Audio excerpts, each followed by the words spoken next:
His father, his mother, and his little sister Yuzuki are already gone. Quietly saying their names one last time, Kazuki steps forward and falls, bringing his first life to a tragic end. But then, everything suddenly changes.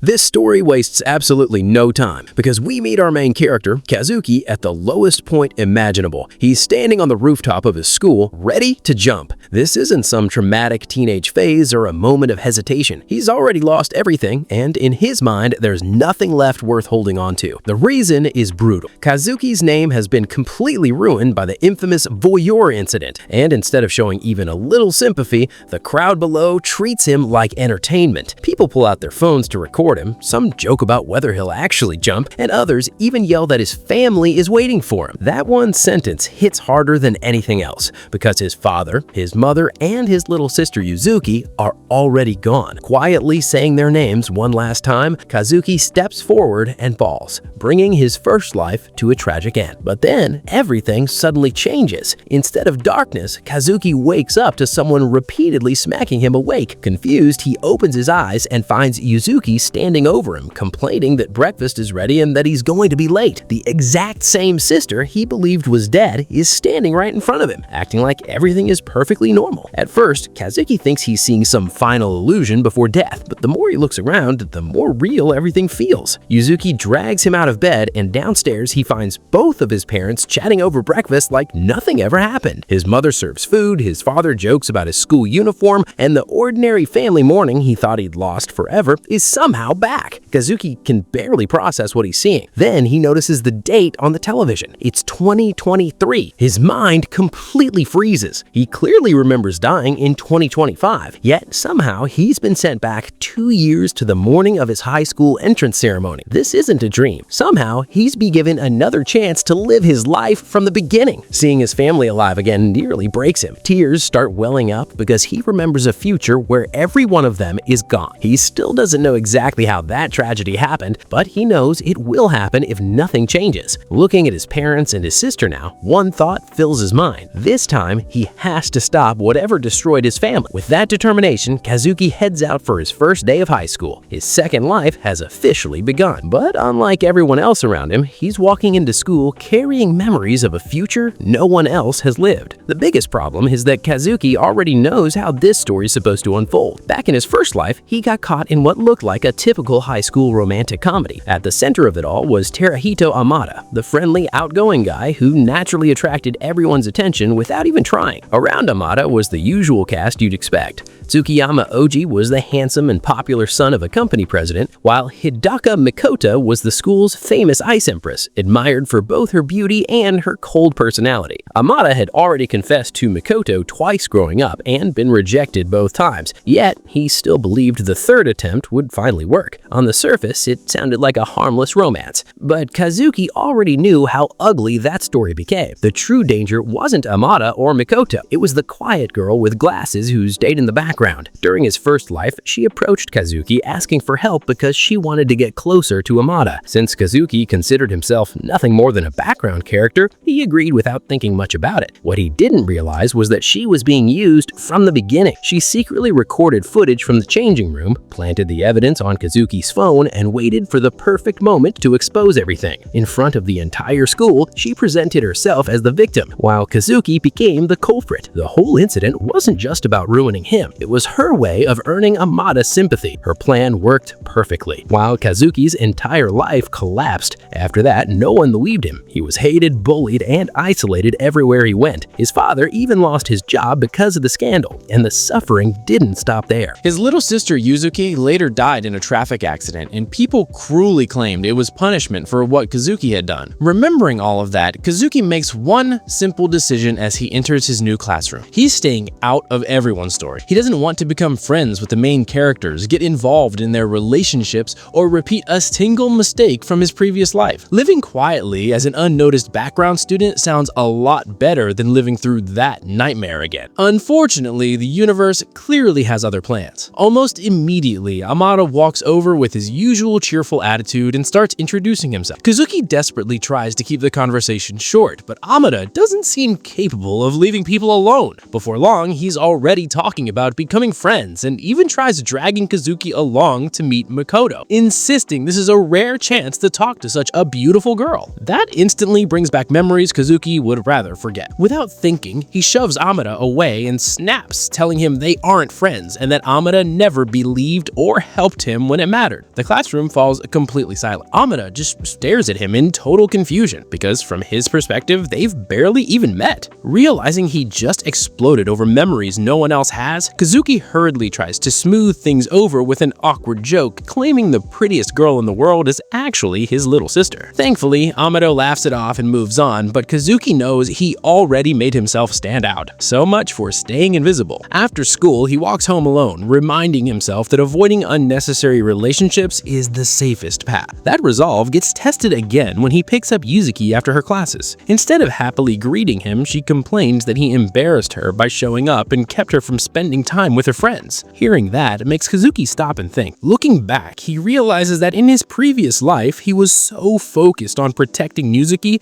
that he unintentionally limited her own freedom. Wanting things to be different this time, he told her to put her friends first from now on. As long as she's happy, that's all he cares about. Yuzuki is clearly surprised by the change. She gets a little embarrassed, but she's also genuinely touched by her brother's words, making it one of the first peaceful moments Kazuki has experienced since returning to the past. Kazuki remembers exactly where everything started. The karaoke friendship gathering. That event became the first step in the trap that eventually ruined him, so this time, he's determined not to go anywhere near that event. As expected, the opportunity arrives almost immediately. During class, Tsukiyama enthusiastically announces a karaoke party for Saturday, and with his popularity, the invitation spreads through the classroom almost instantly. Everyone gets excited, including Amada, who's already looking forward to spending more time around Makoto. Kazuki, however, has already prepared the perfect excuse to stay as far away from that event as possible. When Tsukiyama asks Kazuki directly if he's coming, Kazuki answers with a calm smile and says he has a part-time job interview that day, so he'll have to pass. It's the perfect excuse because it's actually true. He recently found a hiring notice at a nearby convenience store, making this the ideal way to avoid the event without raising suspicion. Tsukiyama gives him a curious look before casually commenting that he wouldn't understand feelings since he's a rich kid. That catches him completely off guard. In his previous life, Tsukiyama was the rich one, so hearing those words aimed at him feels incredibly strange. Still, Tsukiyama doesn't push the issue and simply accepts his answer. Amada, on the other hand, immediately complains that Kazuki must be making excuses. He even starts saying he has plans too, but nobody really pays attention. Then, something happens that completely throws Kazuki off. Makoto quietly announces that she isn't going either. The classroom practically freezes. The Ice Empress, who rarely showed interest in anything, simply says she doesn't want to attend. That's it. No long explanation, no excuse, just a straightforward refusal. Kazuki can't hide his confusion. In his previous life, Makoto definitely went to this gathering. That's one of the events he clearly remembers. Yet now, after hearing Kazuki decline, she's refusing as well. It's a small change, but it's enough to make Kazuki realize this second timeline isn't following the same script anymore. Amada looks visibly disappointed, while the rest of the class is too surprised to question her further. After class, Tsukiyama walks over to Kazuki with his phone in hand and asks for his contact information. That request alone leaves Kazuki speechless. The Tsukiyama he remembers wasn't someone who casually made friends. In Kazuki's memories, he blamed Tsukiyama for using his family's influence during the scandal that eventually cost Kazuki's father his job. But the person standing in front of him now seems completely different. Tsukiyama cheerfully explains that if Kazuki can't come to the karaoke party, he'll at least send him pictures afterwards so he won't feel left out. For a moment, Kazuki doesn't know how to respond. Maybe he got it wrong. Maybe Tsukiyama wasn't the enemy he remembered. Maybe everything that happened in his previous life was so overwhelming that he'd started seeing everyone involved as villains. With that thought in mind, he reluctantly shares his contact information. Unfortunately, the wholesome moment lasts about 3 seconds. The instant Tsukiyama gets Kazuki's contact, he turns toward Makoto and asks for hers too, saying he'd like to send her pictures as well. Makoto immediately shuts him down with a glare so cold the entire classroom can practically feel the temperature drop. She calls him out for obviously using Kazuki as an excuse to ask for her contact information instead. The room goes completely silent. Tsukiyama gets absolutely roasted while Kazuki just watches the exchange, wondering what exactly exactly is happening anymore. The more this timeline changes, the harder it is to predict anything. Before he can leave, Amada catches up with him again and asks where this part-time job interview is. Kazuki immediately gets defensive. He only says it's at a nearby convenience store and refuses to reveal the exact location. Since Amada lives in the opposite direction, Kazuki figures there's almost no chance he'll ever find the place. As he walks away, he feels relieved. His plan is finally coming together. If he can avoid getting tangled up with the school's main cast, maybe he can build a completely separate life through his part-time job instead. Friends don't have to come from school. There's nothing stopping him from enjoying his youth somewhere else. For the first time since returning to the past, Kazuki genuinely feels optimistic. Walking there, he can't help getting a little excited, already imagining meeting his future coworkers and leaving all the high school drama behind. Unfortunately for Kazuki, fate clearly didn't get the memo. As soon as he enters the store, an employee with messy hair and an easygoing smile greets him, telling him the manager will be shortly. On the surface, nothing seems unusual. Then, Kazuki notices someone else inside. He slowly turns his head and freezes. Standing only a few steps away is Hidaka Makoto, the very same Ice Empress who refused to attend the karaoke gathering, is now standing inside the exact convenience store where Kazuki came to escape everyone from school. His brain immediately shuts down. What is she doing here? This wasn't supposed to happen. None of this happened in his previous life. Kazuki deliberately chose this job because it had nothing to do with Amada, the school's social circle, or the chain of events that eventually destroyed his future. This place was supposed to be his fresh start. Yet somehow, Makoto is already here. Questions immediately start piling up in his head. Did she happen to work here? Was this just an unbelievable coincidence? Or what had the timeline already started changing in ways he could no longer predict? Now, the biggest mystery isn't the karaoke party anymore. It's why Makoto was here, what connection she has to this convenience store, and whether this unexpected meeting is nothing more than coincidence or the beginning of a completely different future. Either way, Kazuki's peaceful second life just became a whole lot more complicated. Looks like fate really isn't giving Kazuki a break. He only wanted a quiet part-time job where he can earn some money and stay far away from Amada's ridiculous love life. But the moment he arrives at the convenience store,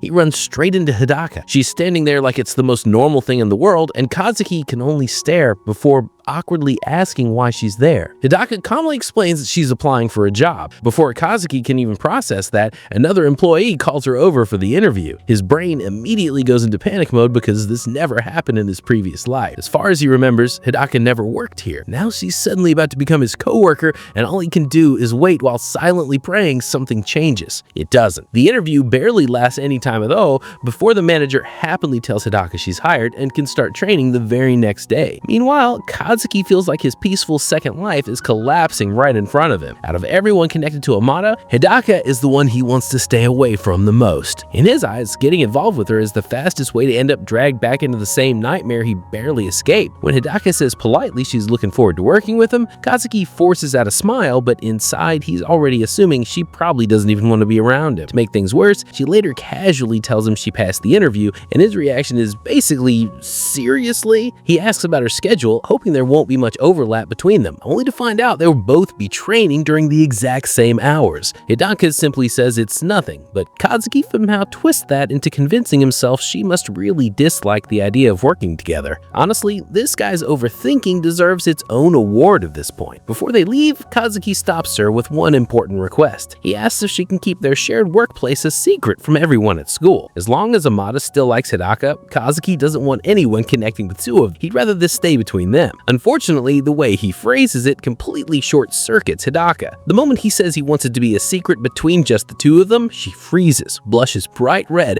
and could barely even repeat the word secret. Kazuki sees her reaction and instantly assumes he's made her angry somehow. Trying to fix the situation, he hurriedly explains that she's so beautiful she'll naturally stand out, and he wants to support her because, in his words, her family's lives are literally depending on us. The explanation somehow becomes even stranger than the misunderstanding. Instead of getting upset, Hidaka looks oddly delighted and agrees to keep everything confidential. Kazuki is relieved, although he's completely confused by the way she keeps calling everything splendid. He also notices she's much more talkative than the cold, quiet girl everyone sees at school. Just when he thinks the conversation is over, Hidaka suddenly grabs his sleeve and stops him. After an awkward silence, she asks if they can exchange contact information since they're now sharing a secret. Kazuki immediately refuses, saying she doesn't need to force herself to exchange contacts with someone she doesn't like. That answer leaves Hidaka genuinely confused. She quietly admits she can't figure out what he's thinking, and honestly, neither can anyone else. The next day, their first shift finally begins. They receive their uniforms and name tags before changing into work clothes. Hidaka walks out wearing glasses and a neatly braided hair,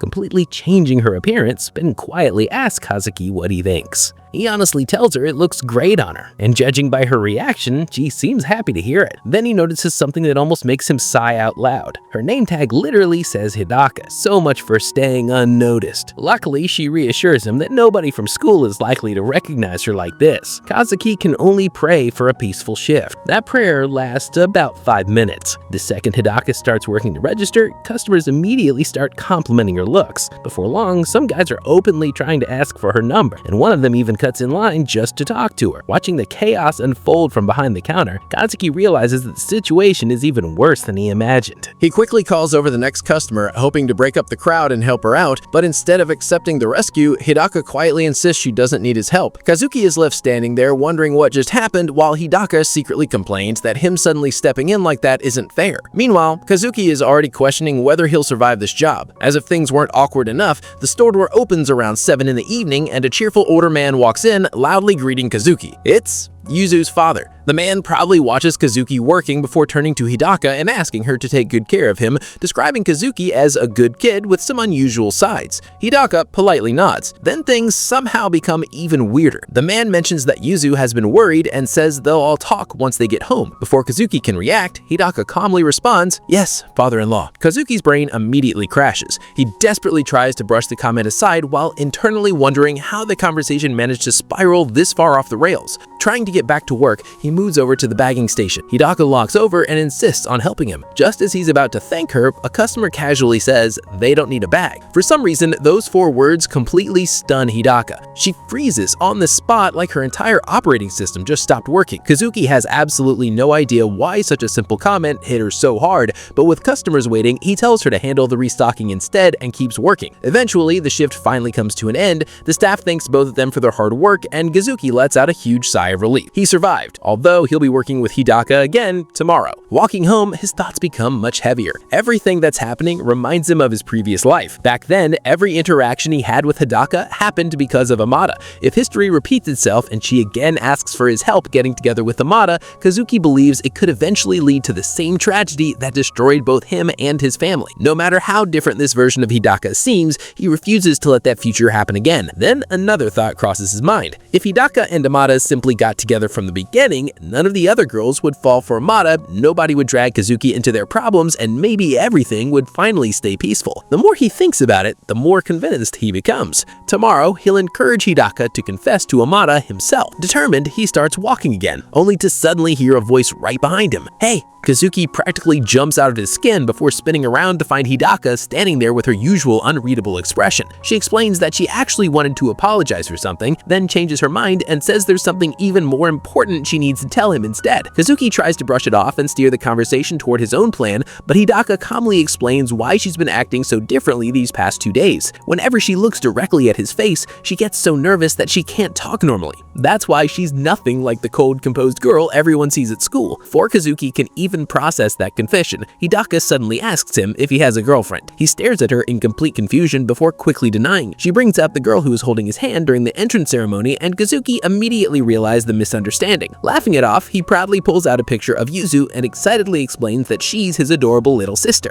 Hidaka studies the photo for a moment before finally nodding, now being able to see the family resemblance. With that misunderstanding cleared, Kazuki finally decides it's time to execute what he believes is his genius plan. He asks Hidaka if she took this part-time job because she likes him. Her silence is all the confirmation he thinks he needs. Completely convinced she's in love with Amada, Kazuki starts giving what he believes is heartfelt encouragement. Wearing the most satisfied expression imaginable, he proudly announces that her feelings are obviously mutual and tells her to head back to her hometown and confess to Amada Teruhito as soon as possible. My guy really thinks he just solved the entire plot. Hidaka listens quietly through the whole speech, looking increasingly flustered. Then before he can continue, she suddenly steps closer, grabs both of his hands tightly, looks him straight in the eyes, and says exactly what's on her mind. She likes him, not Amada, him. With complete sincerity, Hidaka confesses to Ishiki Kazuki and asks him to go out with her. Kazuki's entire brain instantly shuts down. He can only stand there with wide eyes, holding her hands in complete silence